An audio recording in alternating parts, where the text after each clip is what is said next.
afternoon and welcome to Across the Fence. I'm Jolie Whitney. There's no new news today, and hopefully you're taking a well-deserved day off because let's face it, you work hard for the money. So this Labor Day, we're talking about how to make your money work for you. And beyond your wallet, life is full of highs and lows. Some things we can plan for and some things are harder to anticipate. But there are some steps we can all take so the next big moment doesn't break the bank. Dan Cunningham is one of the founders, the founder of One Day in July, which provides personalized investment management and fiduciary financial advice for individuals, families, and institutions. One Day in July works with clients across the country and has 4 offices in Vermont. Welcome, thank you so much for joining us today. Thank you, it's good to be here. We're happy to have you. And financial planning can sometimes also be called wealth management. So do I need to have a lot of wealth to even benefit from something like this? No, you really don't. I mean, that's one of the, misconceptions about investing is you don't need to be Warren Buffett to be an investor. You start off small. Frankly, he started off small, and you build over time. And so I think one of the ways to think about things is early in your career, you're working, you're really laboring for money. We want to help you make that money compound and roll that snowball over time. And what are some green flags I should look for when looking for somebody to give me financial advice? Well, the first thing right off the bat is you want to ask people if they're fiduciaries on all accounts that they work on all the time. And the reason I say that is because people can be fiduciaries, but only on certain accounts. And it's very important that the advisor represent only you. 88% of advisors in the industry are being paid through commissions in one form or another. So you want to be with the 12% that is not being paid a commission somewhere else to sell a product to you or put something in your account.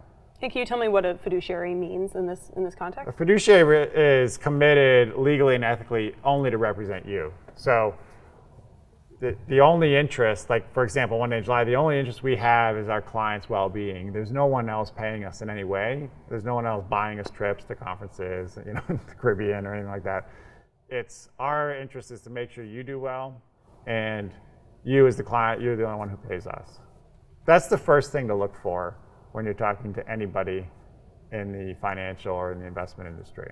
All right, and how about the role of fees in kind of an agreement like that? Yeah, so it's one thing too to think about when you are talking to people in finance is you want to be really skeptical. I think sometimes people think it's bad to be skeptical. And when you're working with anyone in the financial industry, that's how you want to think, is that's going to protect you. And so you really want to know all of the information. Fees are really an important part of it. There are so many different ways for a financial company to make money from clients, and many of them are really hard to see. So you want to try to keep things as simple as possible, and really you want the fees to be low.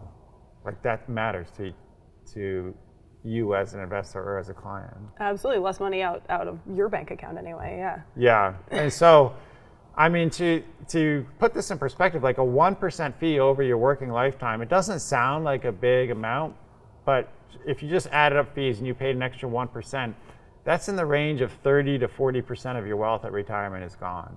Wow. So it's a lot. It's a compounding curve. So I'm sure it's not an exact science, but is there a fee percentage that I should try and aim for when looking for a financial planner? We definitely like to have no trading fees if possible. We'd like to have all the fund fees below 0.1%, which is basically index funds are in that range. And then the advisory fees, we like at 0.75 or below. That's about as low as you can find in the United States. And that's where we like people to be. All right. Well, I'm in my 20s, and I might not have a ton of wealth to work with here, but what's some advice for somebody maybe my age who's trying to start looking at their financial future? Yeah, I think the thing, looping back a little bit to what we mentioned right at the open, is that I think it's really important to realize that it's a set of patterns and behaviors early on. You're really looking early on at your savings rate. You're trying to get your savings behaviors in a good spot, because that is, it's not like when the market goes up and you're just starting out that's going to have a big impact on your life. But what does have a big impact is getting that behavior down, to always be saving some. And so then you have reserves for a rainy day, but also what you're doing is you're starting to transfer that into ownership of, through index funds, ideally, ownership of America's businesses and bond markets. So now, behind the scenes, as you work for firms and things, you're actually the owner, and over time, you're a bigger and bigger owner. Sure, Rome wasn't built in a day, so start early. It takes time, yeah, and the first 5 to 10 years are by far the hardest, because you just keep saving, and then over time, as the snowball rolls and the nest egg gets bigger, then it actually becomes more fun. Sure, so hopefully it just gets easier from here. Yeah, so it does get easier. What's really important, if markets don't always just go up. That's a really common misconception. They often go down, they go sideways for long periods of time. Like markets can go flat for 5 years, they can go flat for 10 years. That doesn't mean that you want to get into sports gambling. It's just a function of how markets behave, and that's important to understand. It's a long-term game. You're buying into businesses, little pieces of businesses all put together, but you're buying that. You're not betting on things. People sometimes view the stock market as like, oh, well, there's sports gambling here and there's the stock market here. They're totally different things. The stock market, you are buying into the earnings cash flow of businesses. That's what you're doing behind the scenes. So save up so you can participate in the great world of stock market trading. Yeah, you want to save, and you want to get that pattern established, and then it actually starts to feel a little bit better because you have a little bit of cushion as well. Absolutely. And so what are people you're working with, what are they usually saving for? What kind of things are people usually trying to save up? Usually in Vermont, it has to do with houses. Okay. That's a big driver. And college and retirement are probably the other two big ones. And so in some ways, actually, retirement is the easiest because it's the farthest away. So you have the most number of years to let the market work for you. The others can be a little bit harder because they're earlier in time. Sure, we're going to be able to jump into some of those in a minute, but there are a couple key components to kind of financial planning that we're going to go through today. So we're looking at financial management, insurance, and kind of risk management. I'm obviously preaching to the choir here, but investment planning, retirement planning, tax planning, estate, and then some legal aspects.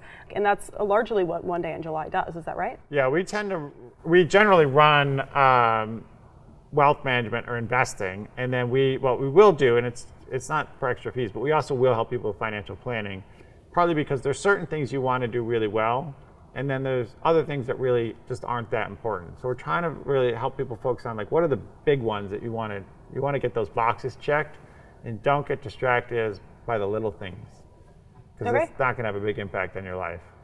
And what are certain things that, maybe key numbers that I should know even before I start looking at financial management to kind of understand where I'm at financially right now?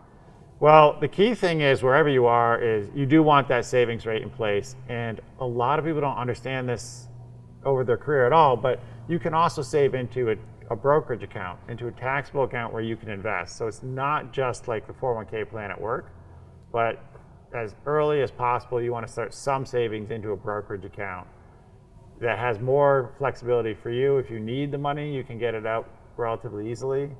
But it also is just a whole secondary investment system that you control yourself. And what is a brokerage account? It's just an after-tax account where you put money. Think of it almost like a bank account, but you can buy investments in that account. And is that like an IRA?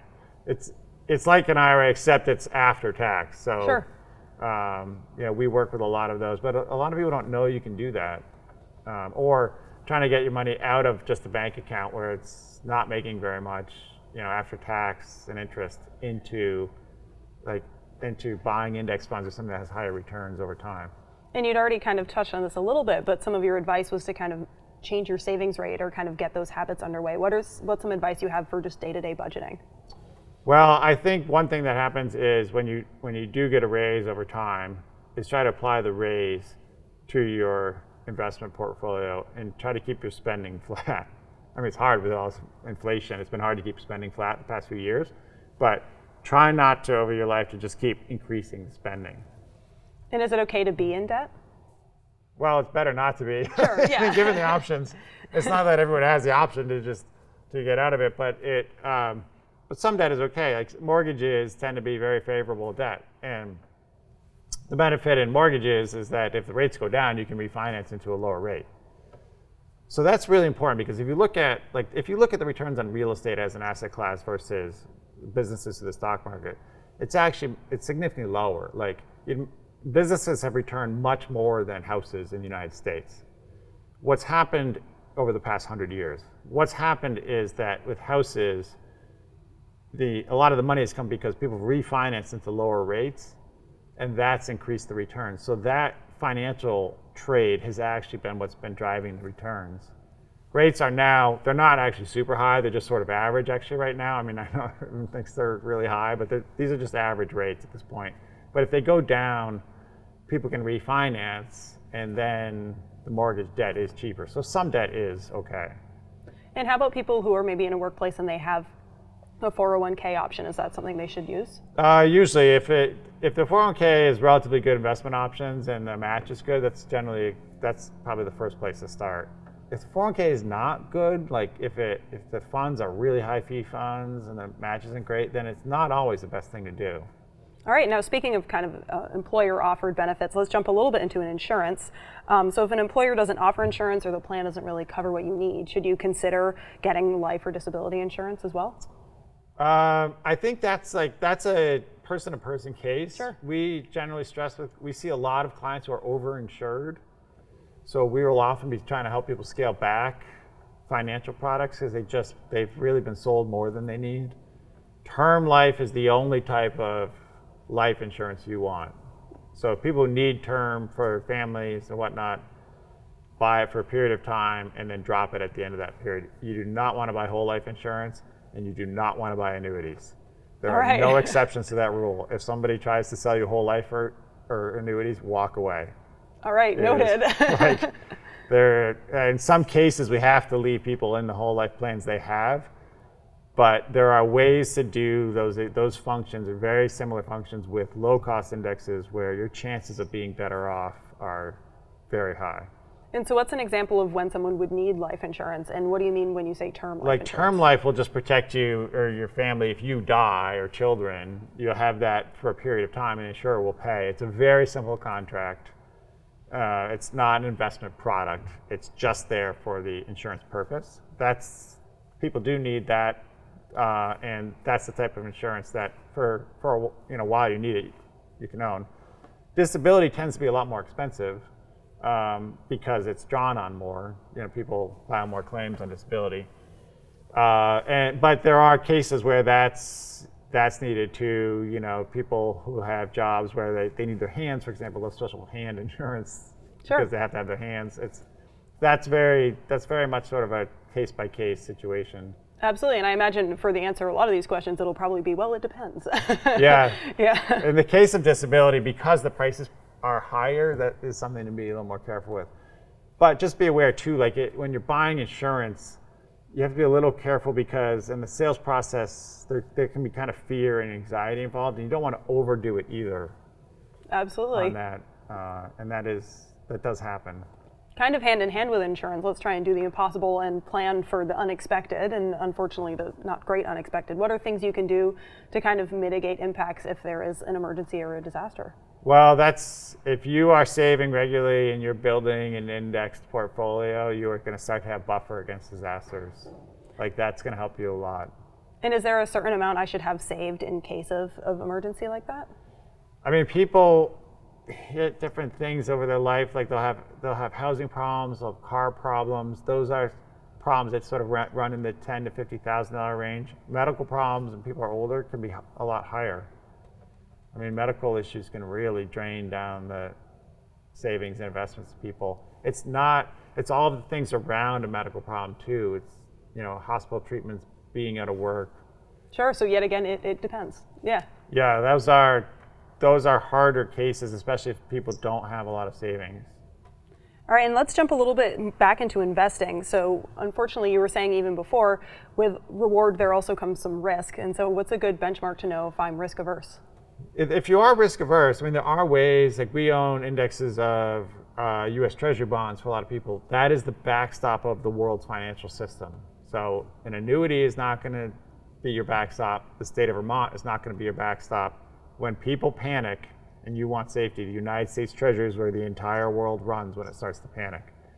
And how do I know if I'm risk averse? One thing, if you watch the stock market, or you watch the stock tickers and you start to lose money and you feel bad because the markets are down 3 to 5%, you're probably a lot more risk averse than you want to admit to yourself. Like watching markets tends not to be good for people, and generally, like we generally try to encourage people not to watch the stock market. But if you've lost 5% of your money and you're not feeling good about it, you probably are in that bucket of should have some conservative investments. And you mentioned conservative investments. Is there a time that you recommend choosing lower risk options over higher risk ones? Well, yeah, it's not exactly what we see on the internet and traditional advice sites, but sometimes when it depends a little bit on the person, but sometimes somebody who's older and they don't have a lot of savings will be pretty conservative there. Someone who is older and has a larger portfolio will be actually much more aggressive than sort of traditional formulas would say, because you've already got the bond protection in there, and now you're trying to increase your returns with the stock market. And we talked about this even before the taping started a little bit, but diversifying your own portfolio can be very daunting. Yeah. What's the role of a financial manager in kind of helping along clients? Yeah, we're trying to diversify people's portfolios across 10 to 12 asset classes because we believe we can achieve the level of the indexes, the returns, and we can reduce the risk at the same time. I mean, sometimes large capitalization stocks do really well, like right now. But if you go from, say, the year 2000 to 2005 or 2006, they really didn't do well at all. And small cap stocks, small cap indexes, and real estate did really well, real estate indexes. So they shift in momentum. And people generally pile in to the top of what's doing well. And what we're trying to do as a firm is rebalance portfolios. We're trying to buy the assets that have all the bad news around them. You want to be buying where no one else is buying. Sure, yeah. So then when it does go, and then wait and be patient. Yeah, that doesn't necessarily work on individual stocks. I mean, there's a lot of bad news around individual companies, and the company goes to zero. That's not how an index behaves. An index is 500 or 600 companies. You own a little slice of all of them. Inside the index, many of the companies are doing terribly, but you also have the superstars in there, like NVIDIA. And so what academic work has shown is you actually do much better off just buying them all. Sure, some checks and balances in there. Inside the index, yep. All right, and I want to quickly talk about education planning a little bit, whether I'm planning for kids, grandkids, or even maybe myself later in life. It can get kind of expensive fast. So what's your advice for when to start saving for that if you know you're going to be paying for it later on? Yeah, education's a hard one because it does come earlier in time. And historically, universities have been raising costs above inflation. UVM has actually done quite well on that front in recent years. Like they've been holding it to inflation or lower. Like that's not necessarily common across the U.S. So I think Vermonters should feel pretty good about some of the management there. I mean, I know university management gets a lot of criticism of different things. That's actually been pretty good at UVM. But generally, around the nation, the costs have been higher than inflation. And so how do you tackle that problem when like the stakes are always moving down the field? You save a certain amount and then the next year the tuition's higher. Well, one of the ways to tackle that is with the stock market and the bond market and starting early. You really do need to start early. And how about for retirement saving, which is, like you said, a little bit further out, but definitely something on everyone's mind? That's a little bit further out. So that one is easier because if you establish a certain savings pattern there and you stay with it for your entire career, at least historically, it's going to work out surprisingly well. Okay, what if for one reason or another I haven't been able to save, and am I working forever, or what options do I have? It's still good to start, even if Sure. you're not, like, if you don't start when you're 25, it doesn't mean you can't start when you're 55. It's still a good thing to start doing. And then watching the spending side of things. Like, there are a lot of people that we see that the spending is too high in retirement and it's depleting down their savings. And the key thing, so you see all of these graphs and they look nice and they show you these exponential curves where you make all this money. The key thing to remember, like Ernest Hemingway said, he went broke gradually and then suddenly. So the curve also depletes in like a decaying curve. So if you're burning your capital down, it doesn't look bad at the beginning, but then it plummets near the end. And you want to stay out of that situation. That is a bad place to be. Sure, so you should be budgeting my age, and you should be budgeting at 85, Yeah. no matter what. All right. Yeah. And now let's talk about maybe the sexiest topic on today's agenda, taxes. So do financial planners also perform tax duties? Well, we're not accountants, but in context of how investments work with taxes, we pay a lot of attention at One Day in July. I'm not sure the level of attention being paid at other firms. Mutual funds can often generate very high tax bills because they're trading a lot. So we're really looking at people's returns after taxes because that's what matters. The problem is a lot of the percentage gains in the industry are stated, but the taxes are paid by the investor in April. But we feel like, well, if you're tax efficient, then that's return you're getting without risk. So that's like one of the first steps to being a good investor. Absolutely. So you're not filing it, but you're helping the tax, kind of a better number for people filing? Yeah, we're definitely trying to look to get those numbers down. That's clearly an issue on Vermonters' minds right now, is how do I control my tax bills? One of the ways you can control your tax bills, because you don't have control over the property tax system, which is what everyone's upset about, but you can control your tax bills on the investing side, and those are often really high. All the trading, all the moving around, that generates a lot of tax commitments they have to pay in April. So we're working really hard to try to get that number close to zero. Yeah, do what you can on the investment side. Yeah. And now, since we're talking about taxes, we should talk about another inevitable, which unfortunately is death. So should I set up an estate plan, and what's the difference between that and a will? Estate plans are definitely more complex. We work with a lot of attorneys who set those up, and they can keep people out of probate. They can tax optimize for certain people. A will generally is a little bit simpler, less expensive to do, and usually people should have one or the other. It definitely is worth the cost to do that. And people who have them every 10 years or so should revisit them and check to make sure the will's up to date.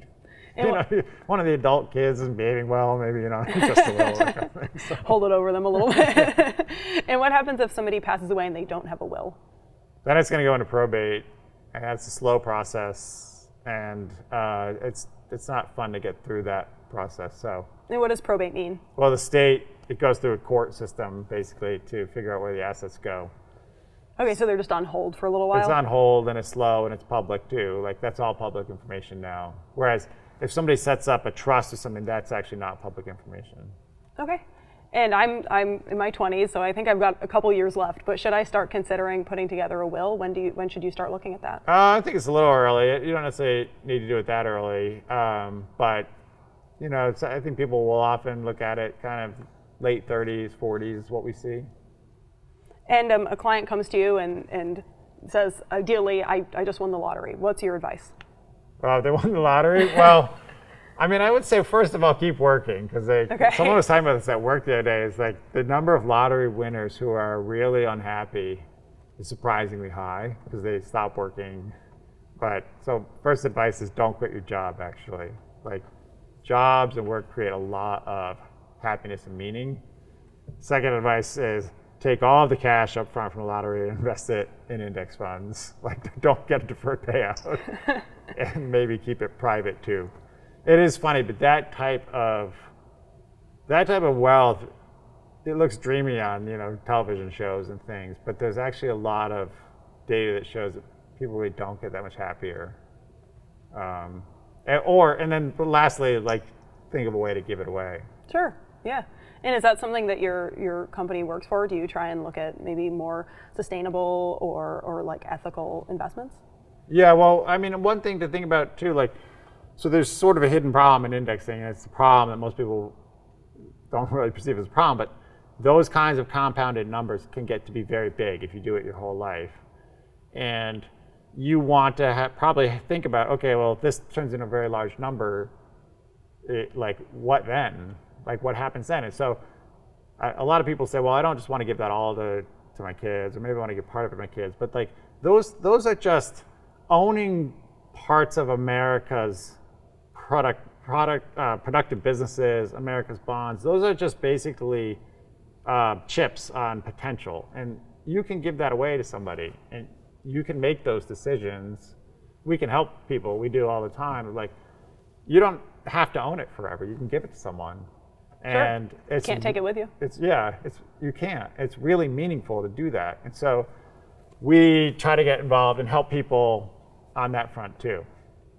And how about even if you're looking at like trying to purchase a home, like you said, it's a big thing in Vermont. People are looking at home ownership and how to get there. Is that something a financial planner can help with? We can try. I mean, that's a big issue. Our firm's hiring a lot of people. Employees have trouble finding homes themselves. There's a very big shortage in Vermont, and so that is a hard problem in Vermont in particular.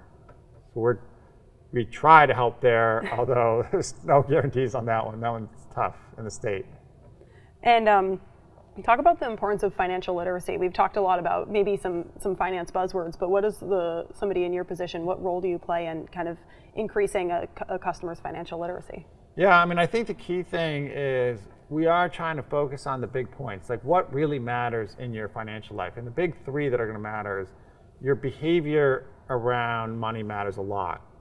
Like people who watch the market and trade markets, from my experience, don't tend to actually get very wealthy. They think they're going to, but they don't. So you want to have really good behavior. You want to have very low fees. That's sort of the second part of the three-part triangle across everything you're doing. And fees can come in funny forms. Like a lot of financial companies build products that hold too much cash.